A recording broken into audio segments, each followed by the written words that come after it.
Olá pessoal, aqui é o professor Alessandro e a gente vai resolver agora a questão 135 da prova do Enem de 2010. Tá legal? A prova começa com um textinho que chama Fora da Ordem. Vamos lá.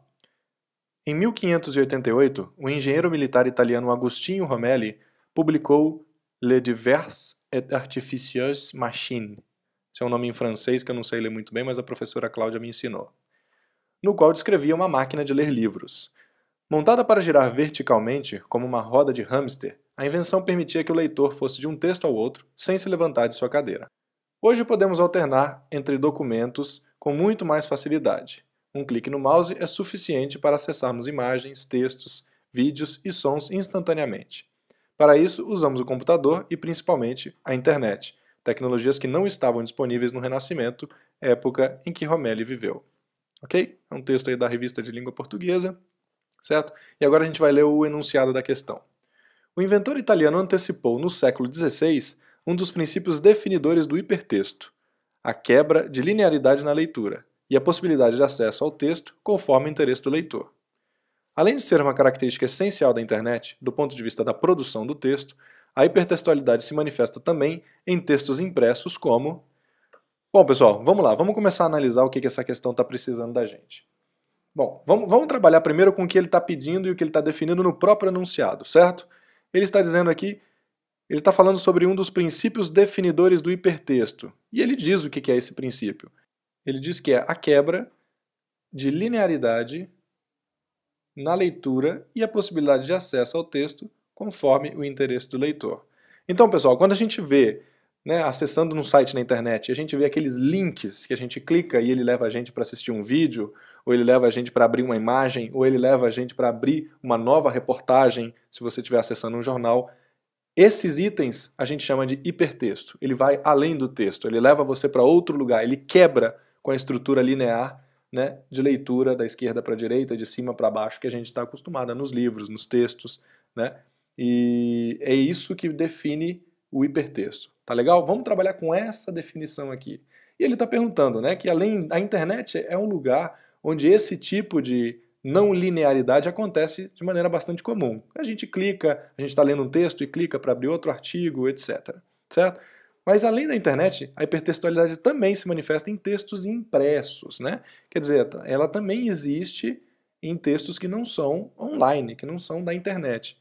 Onde é que a gente pode encontrar textos impressos que têm essa característica? Bom, são textos que têm a característica de uma leitura não linear. Ou seja, eu posso me dirigir a determinada página de um livro impresso conforme o meu desejo. E a gente vai analisar aqui entre as alternativas qual é a que faz mais sentido de acordo com essa definição. Vamos lá? Vamos começar de baixo para cima, tá legal? Primeiro de tudo, romances românticos, pois os eventos ocorrem em diversos cenários. Gente, o que é um romance para começar? Um romance é um livro, certo?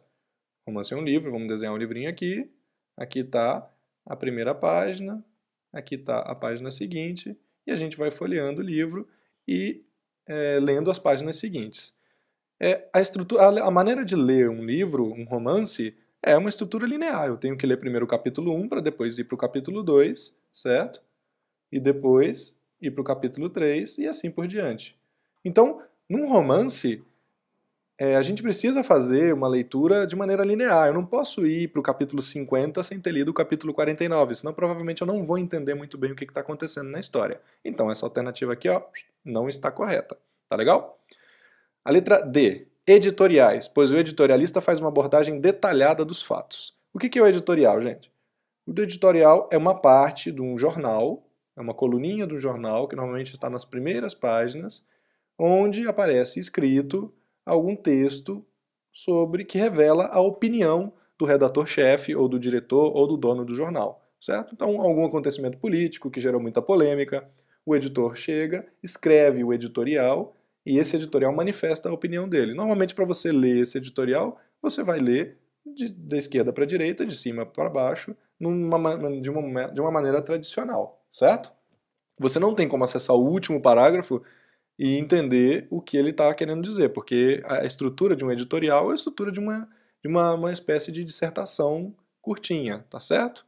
Então, editorial também não me revela nada em relação a hipertexto, porque eu não faço essa quebra na linearidade de leitura que ele está me definindo aqui no enunciado. Vamos para a letra C. Relatos pessoais, pois o narrador apresenta a sua percepção dos fatos. Gente, um relato pessoal o que é? É uma história. É uma história que alguém está relatando.